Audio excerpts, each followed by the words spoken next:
வெறும் Facebook account மட்டும் வச்சு ஒரு ஐஏஎம் யூசர் கூட இல்லாமல் எப்படி ஏடபிள்யூஎஸ் ரிசோர்ஸை ஆக்சஸ் பண்ணுறது இந்த வீடியோவில் எப்படின்னு சொல்லித்தரேன். ஃபேஸ்புக் மட்டும் இல்லை, இங்கே பார்த்தீங்கன்னா கூகுள், ஆப்பிள், ஏன் ட்விட்டர் அக்கௌண்ட்டை கூட யூஸ் பண்ணி நம்ம ஏடபிள்யூஎஸ் ரிசோர்ஸை ஆக்சஸ் பண்ணலாம். அது வேறு எதுவும் இல்லை, ஏடபிள்யூஎஸ் காக்னிட்டோ. காக்னிட்டோவில் 2 டைப்ஸ் இருக்குது. ஒன்று யூசர் பூல், இன்னொன்று ஐடென்டிட்டி பூல்.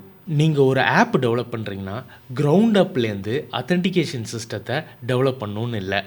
காக்னிட்டோ யூஸ் பண்ணி 2 ஃபேக்டர் அத்தன்டிகேஷன், ஃபர்கெட் பாஸ்வேர்ட் இந்த மாதிரி ஆப்ஷன்ஸை வச்சு உங்கள் ஆப்புக்கு ஒரு அத்தன்டிகேஷன் சிஸ்டத்தை ஏடபிள்யூஎஸ் ரிசோர்ஸஸோட இன்டகிரேட் பண்ணலாம். ஸோ இந்த மாதிரி ஆப் அத்தன்டிகேஷனுக்கு யூஸ் பண்ணுறதுனால இது யூசர் பூல். அதே இது ஏடபிள்யூஎஸ் ரிசோர்ஸஸை ஆக்சஸ் பண்ணுறதுக்கு யூஸ் பண்ணுறது தான் ஐடென்டிட்டி பூல். சரி, அது எந்த ஏடபிள்யூஎஸ் சர்வீசஸ்லலாம் யூஸ் பண்ணலாம், அதுக்கு என்ன தேவை இருக்குது, லைக் என்ன யூஸ் கேஸ் இருக்குது, இதெல்லாம் என்னோடய ப்ராட்காஸ்ட் சேனலில் டீட்டெயில்டாக போடுவேன். மறக்காமல் செக் அவுட் பண்ணி பாருங்கள்.